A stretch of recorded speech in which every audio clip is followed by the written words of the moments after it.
Hi friends, लम्हों की भूल, तीन औरतें तीन कहानियाँ।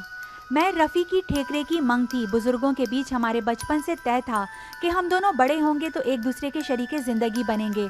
जब मैंने होश संभाला, घर वालों से ये तस्करा सुन सुनकर रफ़ी को देखते ही शर्मो हया के पर्दों में छुपने की कोशिश करने लगती।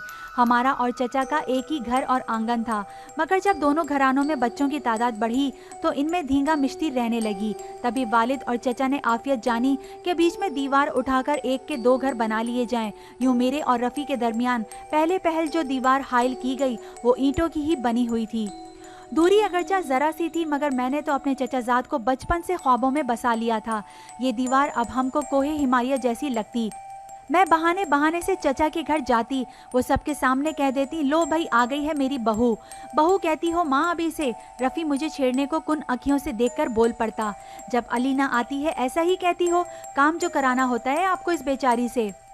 हाँ हाँ, ये मेरी बहू ही तो है, यही घर की मालिक है। अब काम कर रही है तो क्या हुआ, इसका अपना ही घर है ये बातें मैं दिल के कानों से सुनती तो और ज़्यादा शर्मा जाती। तब वो करीब से गुजरते हुए बोले हौले से कहता, तुम्हारी इन्हीं अदाओं ने और भी दीवाना बना दिया है मुझे। मैं नज़रें उठाकर इसे घूरती, चुप रहो चची, सुन लेंगी। कोई सुने या ना सुने, आधी दुनिया को पता है कि तुम मेरी हो। और ये शोहरत हमारी अम्मा की ज़बान की वजह से ही तो हुई है। ये कह कह कर वो चलता बनता और मैं दीवार को घूरती रह जाती कि जिसके बायस हमारा एक आंगन दो टुकड़ों में बट गया था, मगर इस दीवार ने हमारा प्यार बढ़ा दिया था। रफ़ी की तालीम का आखिरी साल आ पहुंचा। वालिद और चचा में सलाह मशवरे होने लगे कि अलीना और रफ़ी की शादी इम्तिहान के बाद कर दी जाए ताकि फ़रीज़े अदा हों। हम दोनों भी पल पल गिन रहे थे कि कब एक मजबूत बंधन में बन जाएं और ये दूरियां ख़त्म हो जाएं। हमारे घरों की छत अभी तक एक ही थी, मगर जीने दोनों जानिब थे। बाकी सारे लोग सहन में सोते, लेकिन रफ़ी छत पर होता। वो वहाँ पढ़ाई करता था। इम्तिहान जो सर पर थे। इम्तिहान ख़त्म हुए, रफ़ी ने मौका पाकर एक दिन मेरे पास से गुजरते हुए हौले से कहा, आज रात छत पर आ जाना, मैं इंतज़ार करूँगा।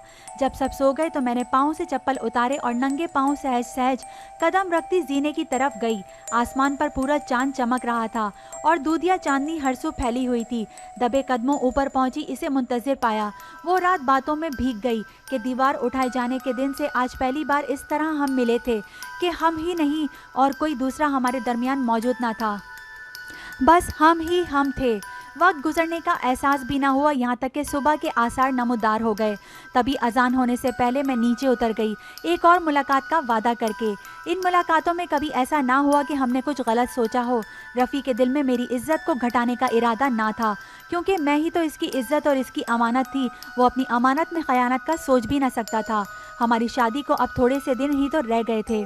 इन्हीं दिनों के जब हमारी शादी की तैयारियां होने लगी, दादा जान की तबीयत अचानक ख़राब हो गई और एक माह शदीद अलील रहकर वो वफात पा गए। शादी कुछ दिनों के लिए मुलतवी हो गई। दादा जान की ज़रई ज़मीन काफ़ी थी। इनका 40वां होते ही एक पटवारी चचा जान के पास आया और इनको बताया कि पटवार खाते में आपके साथ नाइंसाफ़ी हुई है। विरासत पक्की खाता बंदी पर चढ़ाने से पहले अपने बड़े भाई से बात कर लें, क्योंकि आप दोनों भाई भाई हैं। मगर आपके मरहूम वालिद की ज़मीन का एक बड़ा कता आपके बड़े भाई के नाम बिला शिरकत गैरे हो चुका है, जबकि आधी के मालिक आप भी हैं। इंतकाल ज़मीन से कब्ल इत्मीनान कर लें, वरना बाद में कुछ ना होगा। चचा ने बाबा जान से इस मामले पर बात की तो इन्होंने कहा, ये वालिद खुद कर गए होंगे, मुझे इस बात का इल्म नहीं है। हाँ तो ठीक है, अब हम इंसाफ से ज़मीन का आधा आधा बंटवारा कर लेते हैं। अभी खाता बंदी पर कता नहीं चढ़ाया गया है, इंसाफ हो सकता है। जो कता विरासती तौर पर अज खुद आधा आधा हो हम दोनों भाइयों के हिस्से में आ रहा है, वो तो हकदारों को शरई लिहाज से ठीक मिल रहा है। लेकिन जो कता वालिद अज खुद पहले से मेरे नाम कर चुके थे, वो मेरे ही नाम रहेगा। इसमें तब्दीली आपकी ख्वाहिश के मुताबिक नहीं होगी। ये बाबा जान का अपना फैसला है, हम इसको तब्दील नहीं करेंगे, वालिद ने जतला दिया। लेकिन ये तो बेइंसाफ़ी वाली बात है। तमाम जायदाद में हम दोनों ही आधे आधे के मालिक हैं। इंसाफ का तकाजा यही है कि दुरुस्ती की कर लें। मालिक आप बनते होंगे, लेकिन वालिद ने सोच समझकर ऐसा किया था। नाइंसाफ़ी मैंने तो नहीं की है बड़े भाई, मगर है तो ये नाइंसाफ़ी ही ना। तो अब हम इस मामले को दुरुस्त किए देते हैं। दुरुस्तगी किस बात की भाई? वालिद ने गालिबन मेरे बच्चों की तादाद के हिसाब से मुझे ज़्यादा ज़मीन दी है। देखो ना शकूर भाई, तुम्हारे 3 बच्चे हैं जबकि मेरे 6 हैं। तुम्हारा एक ही लड़का है, जबकि मेरे हिस्से की ज़मीन में 5 लड़कों में बटेगी। तो हर एक के हिस्से में क्या आएगा? बाबा जान ने कुछ सोच समझ कर ही बंटवारा किया होगा। अब्बू अपनी बात पर अड़ गए तो चचा अपनी बात पर। इस तरह हमारी बात जायदाद के बंटवारे के इख्तिलाफ पर बिगड़ गई और शादी का मामला खटाई में पड़ गया। बरी जहेज सब तैयार, मगर शादी की तारीख आगे ही आगे सरकती जा रही थी। इधर मैं और रफ़ी जिस दिन के लिए घड़ियां गिन गिन कर गुजार रहे थे, वो आगे ही आगे सरकता जा रहा था। ऐसे में मोहब्बत में शिद्दत और जुदाई से तड़प पैदा होती है। अब छत पर सोने का मौसम नहीं था, फिर भी रफ़ी छत पर कंबल लेकर सोता था कि शायद मैं किसी दिन ऊपर आ जाऊं, मगर मैं काफ़ी दिनों से ऊपर ना जा सकी। इधर ज़मीन के तनाज़े ने संजीदा सूरत इख्तियार कर ली और फिर एक दिन ऐसा आया कि चचा जान ने शोर डाल दिया, बल्कि आसमान सर पर उठा लिया कि मैं बाकी का वो आधा हिस्सा भी लेकर रहूँगा जो मेरे नाम बाबा करके नहीं गए। हमारी शादी की तारीख धरी रह गई और दोनों घरानों में बातचीत बंद हो गई, बल्कि मुकदमाबाजी का अंदेशा सर उठाने लगा। मेरी और रफ़ी की हालत बुरी थी। जिस रोज़ बहुत ज़्यादा झगड़ा हुआ, इस रोज़ रात को मुझसे ना रहा गया और मैं छत पर गई। हम मुतफिक्र बैठे थे। इसने कहा, रफ़ी, अगर बाबा जान और चचा जान में सुलह ना हुई तो हमारा क्या बनेगा? ऐसा ना हो कि ज़मीन के इस तनाज़े में हम हमेशा के लिए बिछड़ जाएं। रफ़ी बेहद परेशान था, ताहम इसने तसल्ली दी कि जो हो जाए एक होकर ही रहेंगे। इसकी बातों से मुझे ढारस मिली और मेरे आंसू थम गए। इसने मेरे आंसुओं से भीगा चेहरा अपने हाथों से साफ किया और पहली बार जुदाई के अंदेशों से हम अंदर से कमज़ोर पड़ गए। मैंने इसके कंधों पर सर रख दिया और इसने मेरे हाथों को अपने होठों से लगा लिया।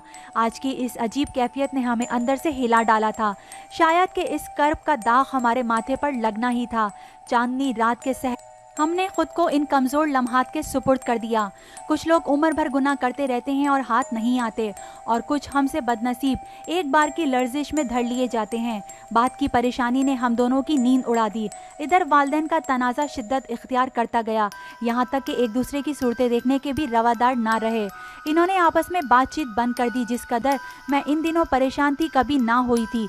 समझ में ना आता था कि क्या करूं। कभी मौका मिल जाता छत पर जाती, मगर रोने के सिवा रफ़ी से कोई बात ना करती। इसने कई हल सामने रखे कि वो खुद मेरे वालिद और वालदा से बात कर लेगा। मैं ना मानी। इसने कहा कि मैं अपना हिस्सा ताया अब्बू को लिख दूंगा। मुझे ये मुमकिन ना लगा कि चचा और बिगड़ जाते। बस रो रो कर दुआएं मांगती थी। बिलाखिर अल्लाह ने हमारी दुआएं सुन ली और बाबा जान का चचा जान से समझौता हो गया। बात मुकदमे बाजी तक ना गई। मेरे वालिद आधी ज़मीन छोटे भाई को देने पर राज़ी हुए और दोनों भाई गले मिल गए। इस तनाज़े में सबसे ज़्यादा खसारा हम दोनों को हुआ। हमारी शादी 2 बार टली और जुदाई के अंदेशों ने हमारी रूह को लहलहाते चमन उजाड़ कर रख दिए। सबसे बढ़कर बदनामी का खतरा था, क्योंकि रफ़ी इस नहज पर सोचने लगा था कि मुझे घर से भगा ले जाएगा, जबकि मैं भागने पर मौत को तरजीह देती थी। शादी की तारीख 1 माह बाद रख दी गई, जबकि मेरा एक एक दिन इंतज़ार का 1 सदी के बराबर था। बहरहाल बाबा राज़ी हो गए कि अभी निकाह कर देते हैं, मगर रुखसती फसल उतरने के बाद करेंगे। गोया कि तीसरी बार भी शादी 4 माह आगे हो गई। अब इसके सिवा चारा ना था कि बदनामी के दहकते जहन्नुम में गिर जाने से पहले रफ़ी अपनी मनकूहा से खुद शादी का एहतमाम कर ले। और इसने फिर वो किया कि सभी ने दांतों तले उंगलियां दाब लीं। बरी और जहेज धरे रह गए। एक रोज़ वो मुझे जेवर दिलाने के बहाने साथ ले गया और वहाँ से ट्रेन पर बैठकर हम लाहौर से पिंडी और वहाँ से अगले रोज़ कोर्ट जा पहुँचे। कोर्ट मैरिज के बाद 2 दिन मरी रहकर लौटे तो बाबा जान और चचा जान को बिखरे हुए शेरों की तरह पाया। जो इन्होंने बुरा भला कहा, हमने सह लिया। चचा जान ने इस हरकत पर हमको अलहदा घर में जा रहने का कह दिया। हमने चू न की और अलहदा घर में शिफ्ट हो गए। साल भर किसी ने मुंह लगाया और ना बात की। एक रोज़ मेरी वालदा ने संदेशा भेजा कि तुम्हारे बाबा जान बहुत बीमार हैं, देखने आ जाओ, वो तुमको बहुत याद करते हैं। मैं और रफ़ी डरते डरते गए। इस वक्त हमारा बेटा रफ़ी की बाहों में था। बहरहाल हम दोनों ने इनके कदमों को छूकर माफ़ी मांगी। बुज़ुर्गों का दिल बहुत बड़ा होता है। इन्होंने हमें माफ़ कर दिया तो वालदा ने चचा और चची को भी मना लिया कि अब्बू शदीद बीमार थे, इसीलिए हर कोई इन्हीं का ख्याल कर रहा था। घर आकर मैंने दिल से दुआ की। अल्लाह ताला ने मेरी दुआ सुनी। रफ्ता रफ्ता वो सेहतमंद हो गए। ताहम इनकी बीमारी ने हमसे रूठे हुए वालिदैन को राज़ी करा दिया। हमारे बच्चे को बाहों में रख कर उन्होंने दुआ दी। शायद इनको हमारी कोर्ट मैरिज की मजबूरी समझ में आ गई थी। वालिदैन ने माफ़ किया। खुदा से उम्मीद है कि हमारा रब भी हमको माफ़ कर दे, कि इसकी ज़ात वालिदैन से 70 गुना ज़्यादा मेहरबान है और वो दिलों के अहवाल खूब जानता है। दुआ है कि कभी कोई हमसे गलती ना हो और वालिदैन की रज़ा से बेटी बाबुल के घर से रुखसत हो, वरना बात की परेशानी जानलेवा होती है। अगर आपको ये स्टोरी भी पसंद आई है तो इसे लाइक करना और मेरे चैनल को सब्सक्राइब करना नहीं भूलिएगा। Thank you.